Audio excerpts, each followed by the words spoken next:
The whole thing is to create chaos. Oh, I just want some good news. Oh my Anybody's God. got any good news? Well, it's deliberate. It's obviously deliberate. Of course, it's a control. Tell you to vote, vote, vote, but if you don't have any good people to vote for, then who are you going to vote for?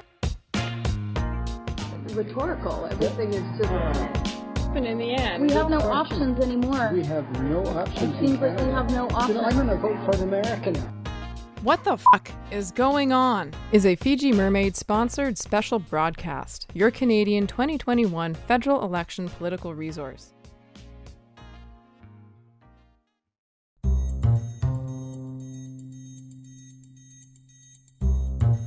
On September 12th, 2021, I spoke with New Democratic Party Saanich and Gulf Islands riding candidate Sabina Singh. Sabina is a teacher, academic, artist, and mother. She teaches political science at the University of Victoria, and she's worked with the community to push for electoral reform, protect clean water, and justice for missing and murdered Indigenous women and girls.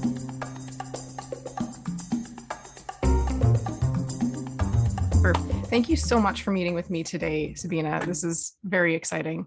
I was about to share my screen. Whoops. Thank you for meeting with me. This is great on this lovely morning.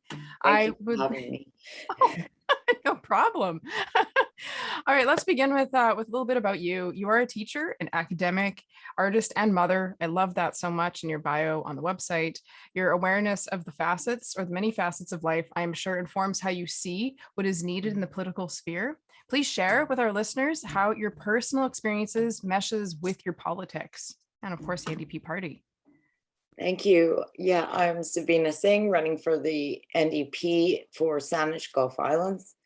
And your question is lovely, and I thank you very much for bringing up my bio. I think it is very important in this election. I'm going to say that my need to run for politics at this point started long before I became an academic, mother, artist. Well, I've always been an artist. Okay, but because of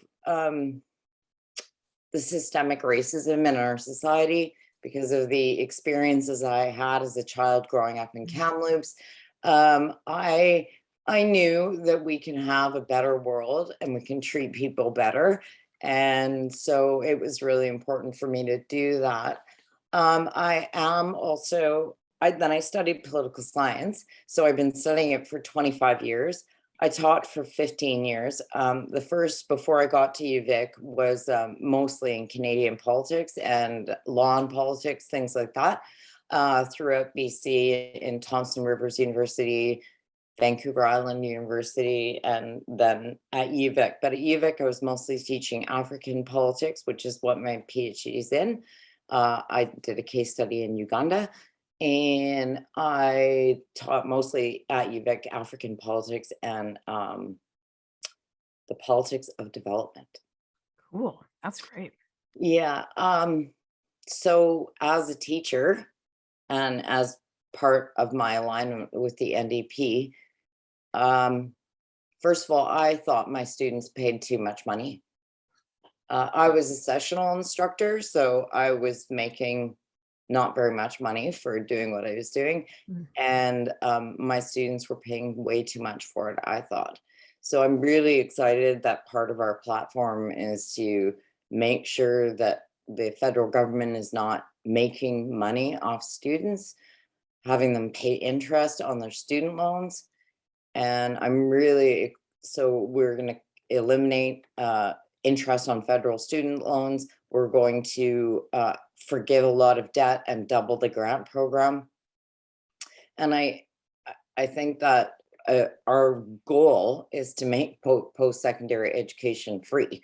Now, education is a provincial area, so the federal government would have to be putting a lot more money into the universities to help the provinces to be able to do that, to maybe get the first year free to start with and see where we can go.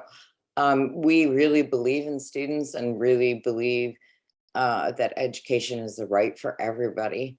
And that universities are amazing breeding grounds for all things for students to learn so many things, and I should think they should be supported to do that and to figure out what they want to do with their lives and how they want to move forward. My son just graduated in film school, and my daughter is an artist in Montreal and at Concordia University at the moment. Yeah, so I'm very much in tune with what they need and what needs students have going forward. We have an unaffordable world, and the NDP is very committed to making life more affordable for Canadians and for students. So I'm very excited to be a part of it. And I know that being an IBPOC member, Indigenous Black people of color, that we are really in strong hands with Jagmeet Singh, and that we know that he knows what systemic racism is, and he knows what actions we can take to reduce it in this country, hopefully eliminate it eventually, but that goes through all kinds of public institutions. And we need to make sure people are aware and that they can get the training they need if they aren't aware. Yeah, that's beautiful. Thank you so much. That really hits on so many cylinders. And I hope I'm not actually being a bit redundant, but I'm sure you can actually bring out even more. But, this is the opportunity where I'd love to give you the chance to talk a bit more about the platform, even though we know that the NDP Party of Canada's platform is online and people can learn more about, of course, Jagmeet Singh, the federal candidate, and everything about the NDP. But would you mind giving a bit of a breakdown of some of the, the top features, in your opinion, of the NDP platform for this year? Yes, I think so. We are very clear that for us, affordability and climate change go hand in hand. And so all of our programs are aimed at fighting for people, which means affordability in housing, affordability in medication, affordability in healthcare, head to toe healthcare, supports for mental health. But allowing people to have affordable lives allows them to make environmental choices, which we all need to make. So we can then afford local food, or we can afford to live close to where we work. And all of these things cut down on transportation, take public transit, things like that, making it more available to people so that they can make these choices. And to us, in terms of leaving, we can't leave anyone behind. So we're going to fight the climate emergency like we want to win, and we're going to fight it together. And so I'm really happy to be under that platform.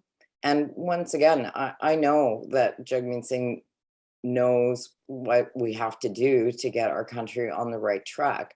I'm really frightened by certain people, like my opponents. They, both the Conservatives and Liberals, first will make sure we have pipelines and tankers going off our shores, which will be no good for the whales, no good for a whole bunch of things.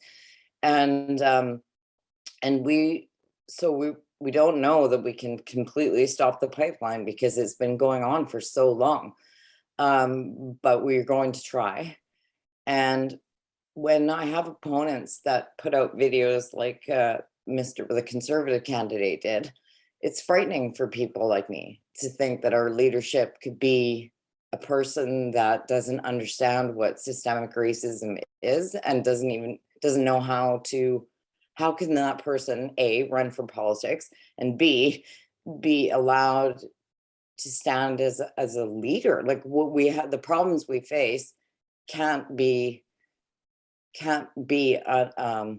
solved without understanding what systemic racism is, without understanding that we need to bring all people together, without understanding that we need to fight the climate emergency together.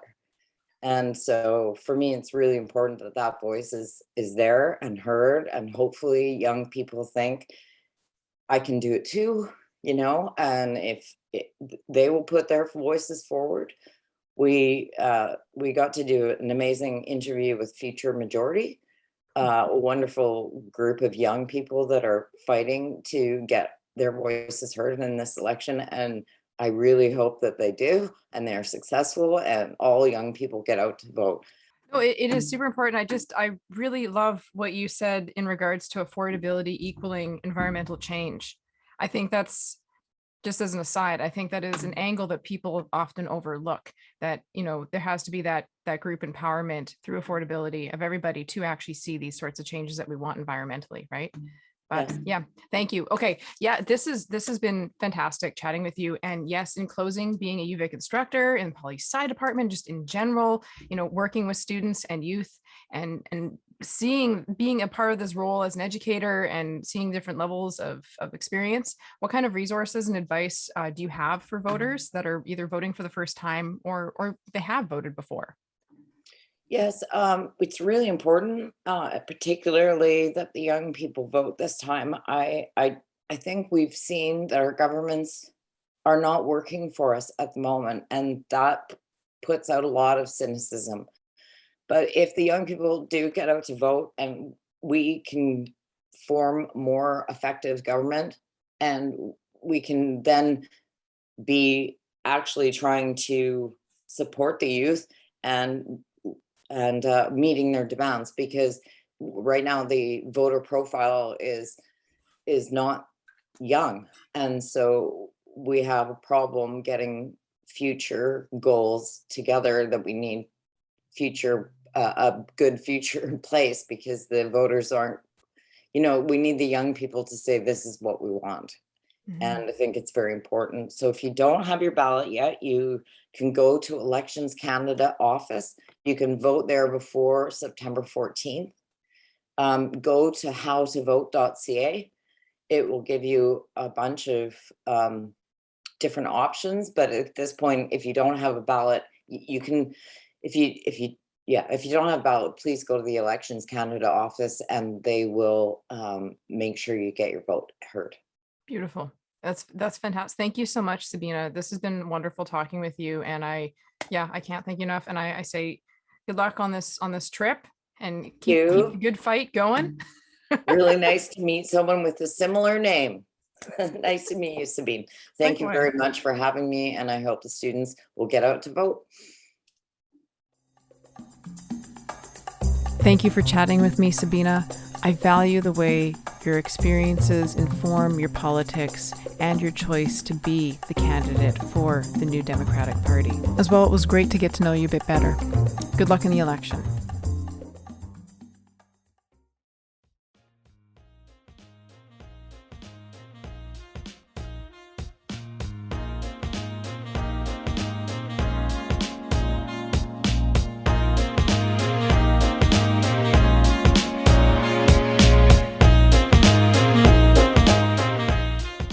What the Beep is conducted on the unceded Coast Salish territory of the Lekwungen and Wasanich nations.